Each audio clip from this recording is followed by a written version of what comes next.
Oiê, tudo bem? Comentei em outro vídeo que eu queria sentar e conversar sobre a questão da fala do tom e esse mundo novo, né, que eu tô sendo apresentada e que eu tô aprendendo e que eu tô vivenciando. E eu sei que muitas mães, muitos pais passam por isso.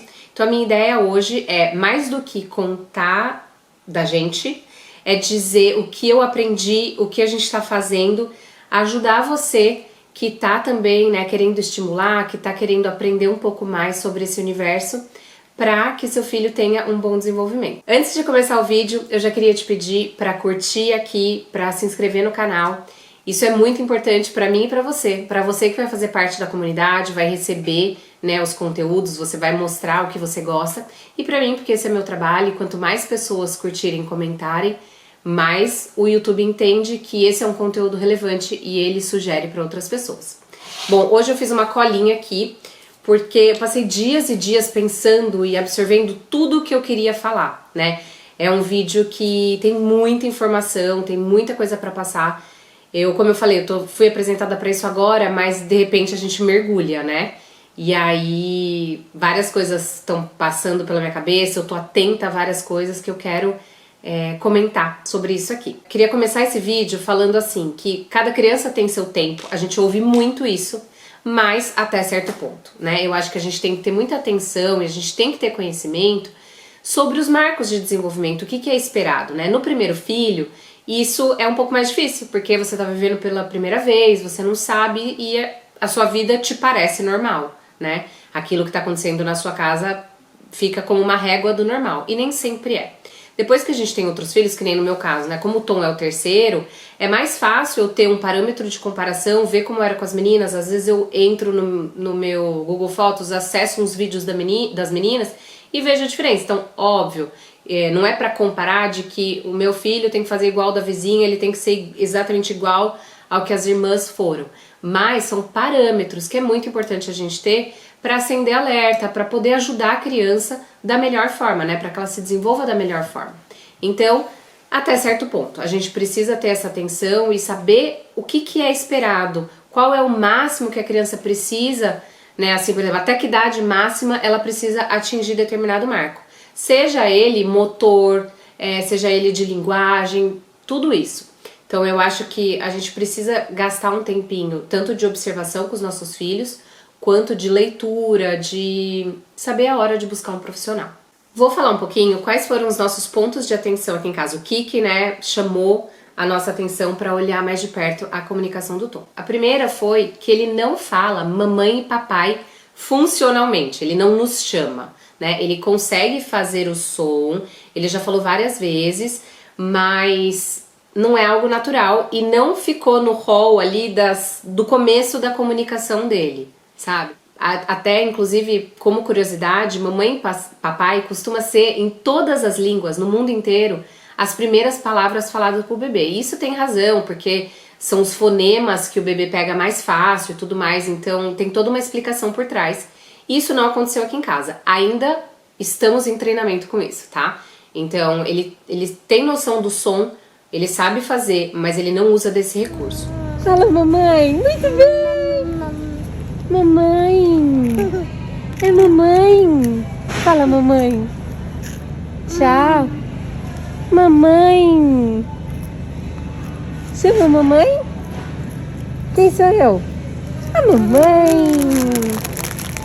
A mamãe. Outra coisa, o apontar. O apontar é esperado que a criança até de 1 ano e meio, né, com 18 meses, que ela use desse recurso. E no caso do Tom, eu observava que isso não acontecia.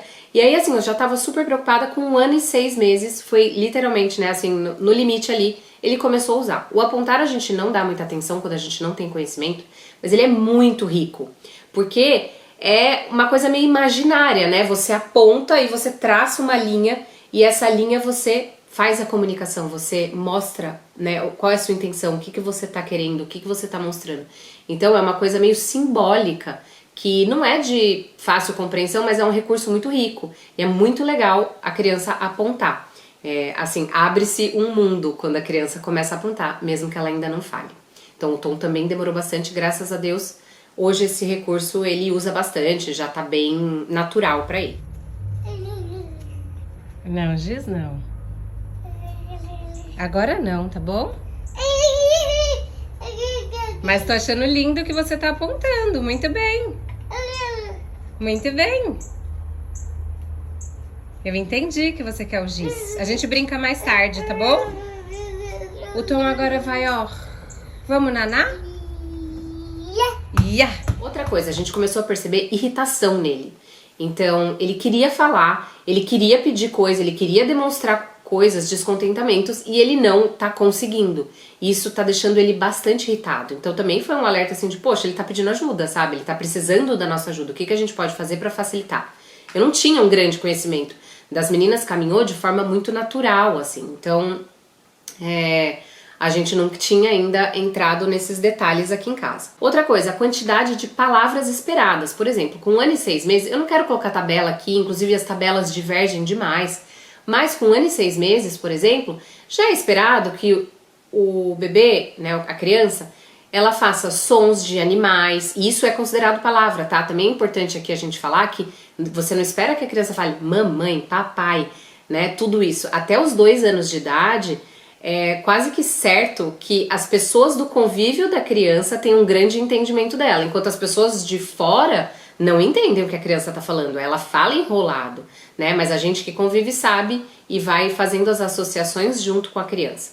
Então, sonzinhos de animal, au au, miau, mu, essas coisas, né? Assim, piu-piu.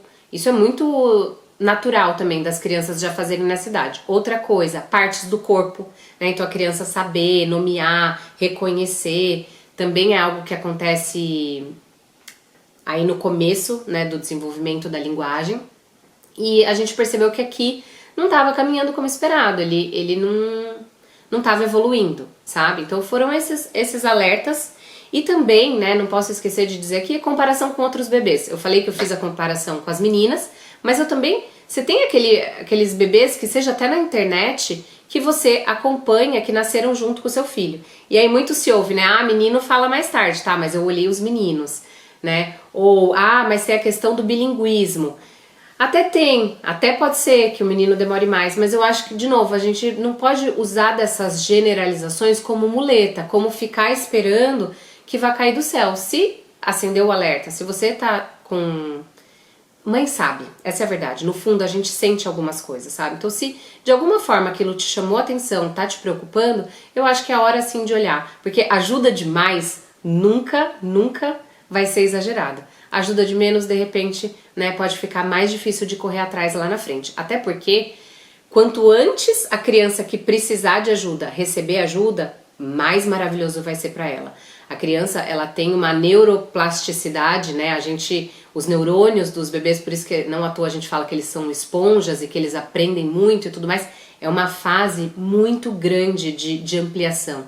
Então, quanto antes a gente dá estímulos, fazer intervenções que são necessárias, mais a criança vai deslanchar, mais ela vai fazer uso disso e vai ficar perene nela, né, do que se a gente começar mais tarde. Bom, no meio disso tudo, a gente estava com alguns alertas, a gente estava olhando para ele, eu fui recomendada para um curso de uma fono que, né, nessa pandemia resolveu criar para ajudar, e ela fala muito assim que, óbvio que o curso ele não substitui, né, uma consulta com um profissional, uma avaliação profissional, mas ele pode, e ele trouxe muitos ensinamentos para mim de estímulos corretos, de coisas que eu fazia errado, trouxe reflexão de detalhes aqui em casa que não estavam funcionando da melhor forma para estimular o Tom, e eu vou entrar nesses detalhes porque são coisas assim que eu não estava nem percebendo. E me trouxe um pouco de bagagem, na verdade muita bagagem, de como lidar com essa situação, de como entrar, mergulhar nesse mundo. Inclusive, quem quiser, eu vou deixar o link aqui no box de descrição. Foi um curso que eu achei muito legal. Ele é um curso bem objetivo, ele é bem prático, ele vai bem direto ao ponto.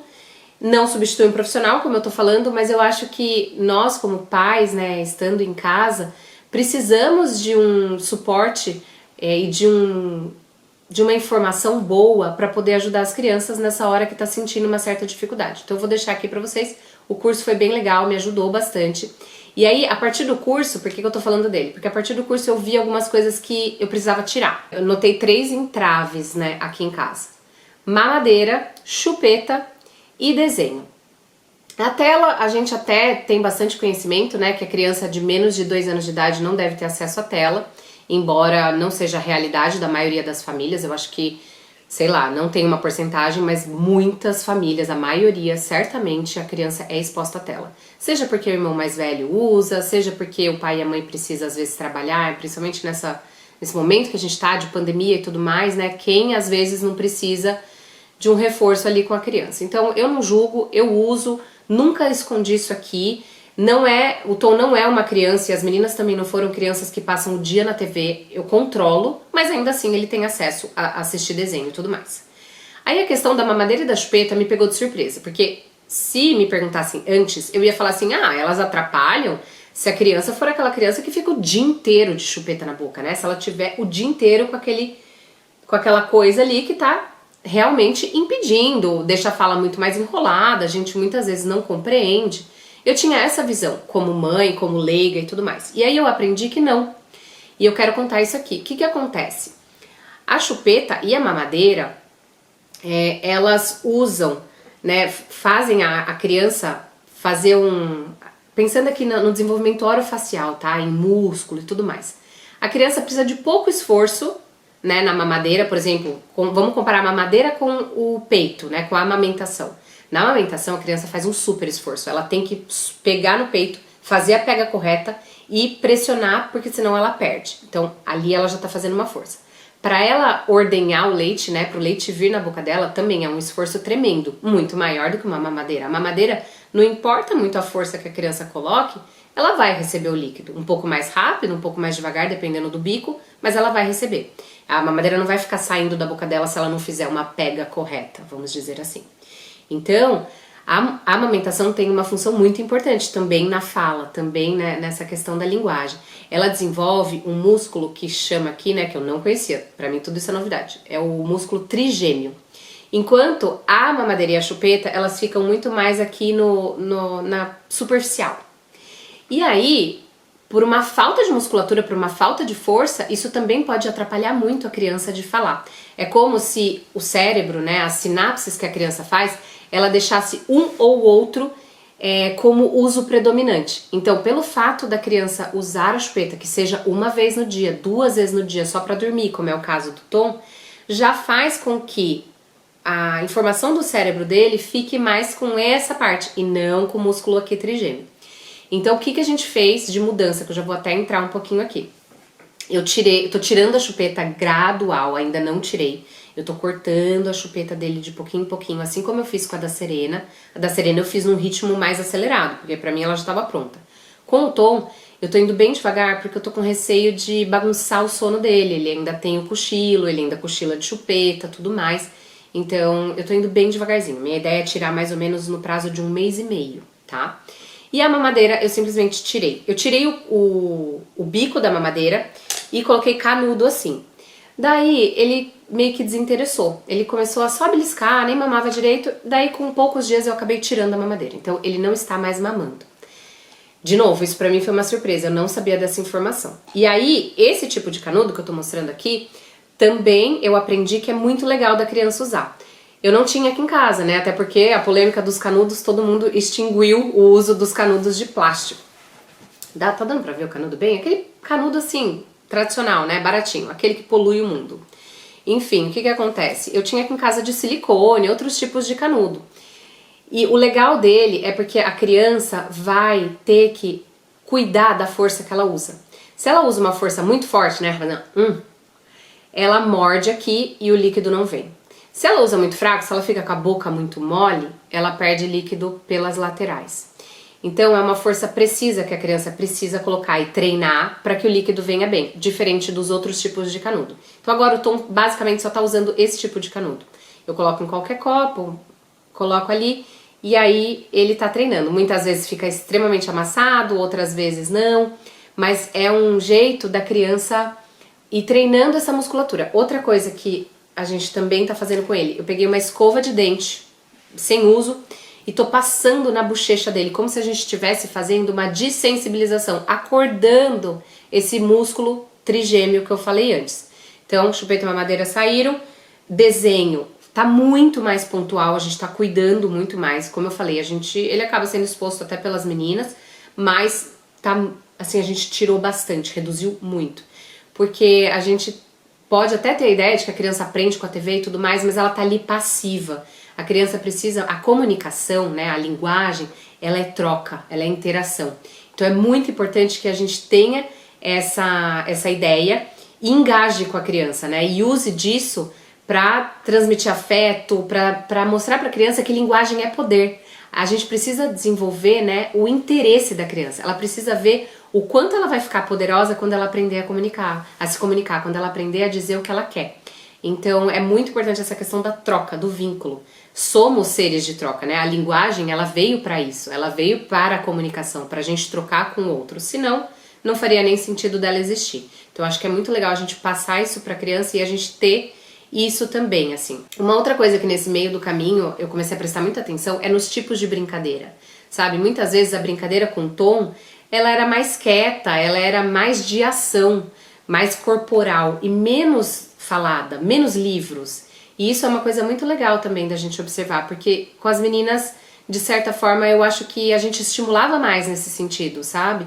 Não é falta de cuidado, não é falta de amor. Eu até queria falar que em nenhum momento, né, que eu percebi, assim, os errinhos na nossa rotina, eu senti culpa. Porque eu sei que amado e cuidado, ele é extremamente. Mas às vezes pela correria, pelo acúmulo de funções que a pandemia trouxe, que a mudança nos trouxe, pelo momento de vida, às vezes você tá mais atolado no trabalho e tudo mais, a gente acaba empobrecendo certos lados do estímulo que fazem falta. A gente tem que agradecer que a gente enxergou, sabe? A gente tem que agradecer que você tá vendo um vídeo como esse e que você tá tendo acesso à informação que você pode fazer diferente a partir de agora. Eu vejo pelo menos dessa forma. Porque, por exemplo, uma coisa na rotina que eu vi que tava errado, pra mim era um extremo cuidado da minha parte. O Tom, ele tava tão inserido na rotina e eu tenho tanta coisa pra fazer que eu tava automatizando a rotina dele. Então, eu dava água sem que ele pedisse água, eu colocava ele pra dormir sem que ele pedisse pra dormir. Ele não precisava se comunicar. Percebe como eu não tô ensinando pra ele o quanto linguagem é poder fazendo desse jeito? Ele tá sendo extremamente bem cuidado, ele tem uma rotina super, assim, bem implementada, mas a rotina dele tava automático demais, ele não precisava atuar, ele não precisava ser protagonista do processo, as coisas aconteciam pra ele. Então isso foi uma coisa que eu também parei de fazer. Mesma água, eu não falo, e aí agora ele pede o tempo todo, au, au, au, au, ele fala. De novo, presta atenção que não precisa ser perfeito, tá? A criança, a gente precisa estimular que ela se comunique e comemorar isso. A gente não precisa que ela fale, a linguagem ela vai se aperfeiçoando ao longo do tempo, né, com a capacidade da criança. É natural que com a idade dele, de bebê de até 3 anos, é natural, criança, né, de até 3 anos, que fale erradinho, que fale tudo mais. 3 anos eu tô falando assim, daquele jeito que é quase não compreende direito, entende? Mas lógico que a criança vai ganhando vocabulário e tudo mais. Então eu queria dizer que quando a gente faz essa contagem de palavras, quando a gente observa a criança, sonzinho, né, essas onomatopeias, au, au, au, miau, mu, tudo isso conta, tudo isso é linguagem, tudo isso é a criança relacionando que aquele animal faz esse som, e ela vê o animal no desenho, ela vê o animal no livro, ela vê o animal na vida real, né, que são representações diferentes, por mais que a gente não se dê conta disso, são diferentes para a criança, né. Então eu acho que é muito importante a gente ter tudo isso em mente. Daí outra coisa, quando a criança apresenta algum sinal de dificuldade, né, na linguagem, é muito importante fazer avaliação auditiva. Porque às vezes ela não está ouvindo bem e por isso ela não está conseguindo reproduzir, ela não está conseguindo falar. Às vezes a criança tem uma perda, às vezes a criança tem um tipo de otite que é silenciosa, que não dá dor, não dá febre, não dá nada, mas a criança ouve como se tivesse, sabe, tudo abafado, tampado. Então é muito importante, assim, é de praxe. A gente fez no Tom agora, deu tudo bem, graças a Deus. O exame que fizeram aqui nele não foi o mais completo, incrível, top, mas é um exame que já exclui bastante das questões auditivas e deu tudo certo. Eu não tinha nenhuma queixa com relação a isso, eu acho que o Tom acompanha muito bem sons e que ele é muito atento às coisas, mas ainda assim é de praxe, né? Você precisa descartar essa hipótese para poder seguir adiante. Uma outra coisa, nossa, muito, muito, muito importante de falar, que eu não tinha ideia também. Vocês sabiam que o desenvolvimento sensorial, o pico dele antecede o desenvolvimento de linguagem? O que eu tô querendo dizer com isso? Eu nunca tinha parado para pensar nisso. A fala, ela é um ato motor, né? Então, toda e qualquer exploração sensorial, toda e qualquer, mexer na terra, pintar com tinta, exploração sensorial, por exemplo, com comida, pegar coisas melequentas, tudo isso antecede, esse desenvolvimento antecede o pico de linguagem. É muito importante. A criança que tem pobre exploração sensorial pode ter problemas de linguagem. Olha que coisa louca. E isso foi uma outra coisa que eu percebi que estava muito errado aqui em casa, muito errado. Por quê? 2 motivos. Pandemia. E segundo, em muitas atividades que as meninas fazem, por exemplo, brincar de tinta, tá? Hoje eu olho e falo, cara, como é que eu não percebi isso? Não é possível, onde eu tava com a cabeça? Mas vamos supor, as meninas me pedem pra pintar. O Tom, ele quer ir no meio delas e ele acaba indo em cima do desenho delas e tudo mais. O que eu fazia? As meninas pintavam e eu cuidava do Tom. Gente, olha como eu tava impedindo ele de ter um estímulo sensorial riquíssimo, né? Ele tem que pintar também, ele tem que estar na brincadeira. E por muito tempo eu senti também assim, que por conta da pandemia, a gente vai em parquinho. Enquanto o Tom era um pouquinho mais bebê e tava no carrinho, eu tava super preocupada, porque eu pensava, ele vai no chão, ele vai pôr a mão no chão, depois ele vai pôr a mão na boca, eu não sei como é que é esse negócio da transmissão, né, do coronavírus, a gente ainda não tinha as coisas muito claras. O que eu fazia? Eu mantinha ele no carrinho, eu levava alguma coisa, dava pra ele comer e tudo mais, e nisso eu poupei ele de uma exploração que seria riquíssima pra ele. Então agora, assim, a frase da minha vida é: o Tom está na vida. O Tom, ele precisa se lambuzar, se sujar, fazer atividades que tenham uma exploração rica de todos os sentidos, né? De pegar na mão, se melecar, de pular, de subir escada, de descer, de estar solto no parquinho. Criança precisa estar solta. E eu sempre dei esses estímulos motores, mas eu achei que faltou na questão tátil, por exemplo. E o que aconteceu foi que recentemente a gente foi deixá-lo fazer as coisas, ele tá mais... não é inseguro a palavra, mas ele não se joga na brincadeira, sabe? Agora que a gente tá fazendo isso há um pouco mais de tempo, ele tá tomando a frente e indo mais. Veja, quantas famílias não devem ter feito isso agora na pandemia, poupado a criança. Nisso a gente infantiliza a criança, né? A gente fica mantendo a criança bebê por mais tempo, por falta de estímulo. Então isso foi uma coisa assim que eu também não tinha parado para pensar. A fala é um ato motor. Todo o desenvolvimento que a criança puder ter na questão motora, na questão sensorial, é riquíssimo para ela. E aí também volta aquela frase que eu já falei aqui várias vezes, né? De não faça nada pelo seu filho que ele possa fazer sozinho. Deixa ele explorar, deixa ele tentar, deixa ele errar, deixa ele acertar. Ele só vai acertar depois que ele treinar várias vezes. Então deixa a criança se sujar, deixa derrubar, sabe? Eu acho que a gente precisa ter uma infância, né? Dar a oportunidade de uma infância mais livre, sem ficar tanto querendo a casa arrumada, a roupa limpa e tudo mais. Eu sei que nem todo mundo é assim, mas muitas vezes a gente barra pelo trabalho que a situação vai dar. E nesse de barrar, hoje que eu tenho o Tom que tá com um atraso de fala, eu penso, nossa, olha, quanta coisa eu podia ter feito diferente que talvez ele não tivesse vivenciando isso. Talvez ele tivesse, né? Não dá pra saber. Não tô dizendo, como eu falei antes, eu não sinto nenhuma culpa. Tudo que eu fiz por cuidado, eu fiz por estar muito atribulada, eu fiz pensando que eu tava dando o melhor pra ele. E hoje eu enxerguei que eu não tava dando o melhor, então agora eu tô correndo atrás disso, tá? Eu acho que é muito mais sobre isso do que a gente ficar se remoendo, né? Quando a gente percebe uma falha, quando a gente percebe um erro, hora de caminhar diferente pra corrigir e agradecer que você enxergou isso. Outra coisa, né, que eu quero falar por fim, os estímulos que a gente tá dando. Então agora é muito estímulo sensorial. É mexer com areia, é mexer com tinta. Outra coisa, bolha de sabão. Vou colocar até aqui alguns vídeos pra vocês verem, né? A bolha de sabão é muito rica, eu também não tinha noção disso, porque o assoprar também é uma coisa bem legal pra criança e que também é delicado. Se a criança sopra muito forte, não dá muito certo. Se vai muito fraco, a bolha não sai. Então também é uma regulação de força.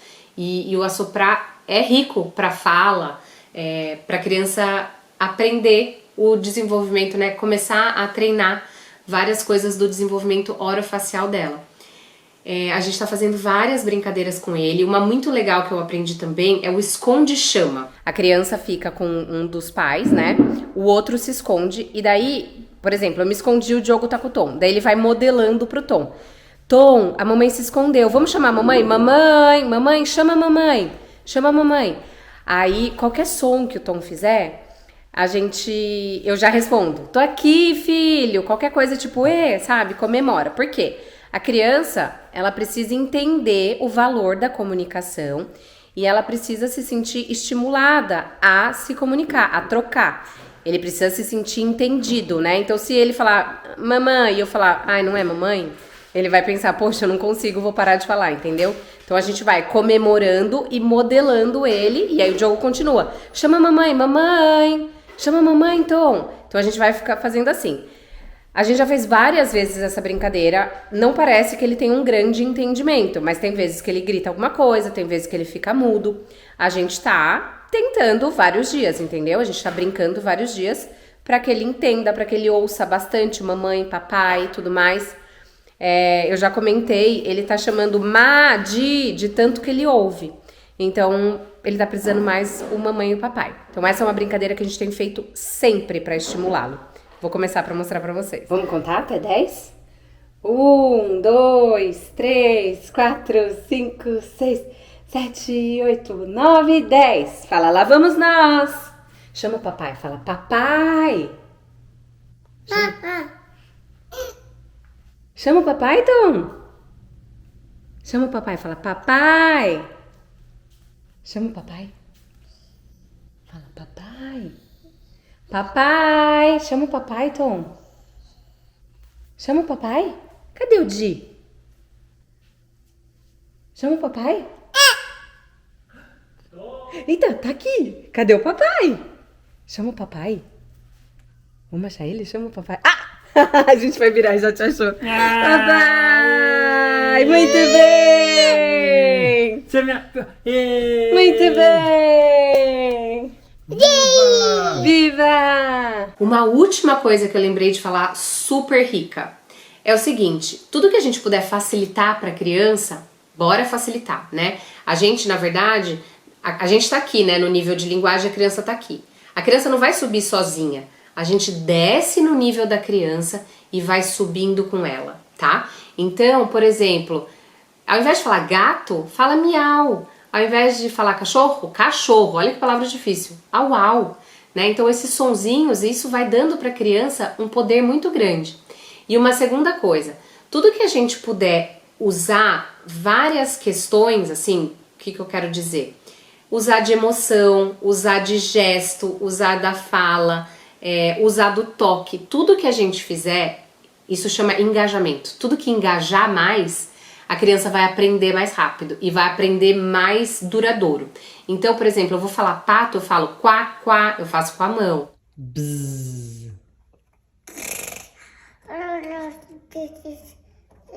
Tom, e o pato? Como faz o pato? Eu vou fazer peixe, eu faço assim. O pocotó, ele sobe em cima da gente, a gente faz pocotó, pocotó, pocotó. São coisas que viram brincadeira. E a ideia é essa, né? O ajudar a criança no desenvolvimento da linguagem é o brincar. É você se conectar, brincar, descer no nível da criança para ir depois subindo com ela. Então é muito legal a gente aprender isso e usar do máximo de recursos que a gente puder. Sempre conectando, sempre ali amoroso com a criança e não daquele jeito, né? Cachorro, cachorro. Repete, cachorro. É chato. A criança não tem nem interesse de ficar que a gente faça isso. Fala mamãe, mamãe, mamãe, mamãe, tipo o tempo inteiro, entende? Enquanto se tá na brincadeira, como a gente viu agora, já é diferente. É uma repetição de 100 vezes de mamãe, mas de um jeito diferente. É isso, espero que vocês tenham gostado. Não se esqueçam de curtir, de se inscrever e eu espero realmente ter ajudado com esse vídeo, passado tudo que eu tô aprendendo nesse momento e fazendo aqui em casa. Tchau, tchau!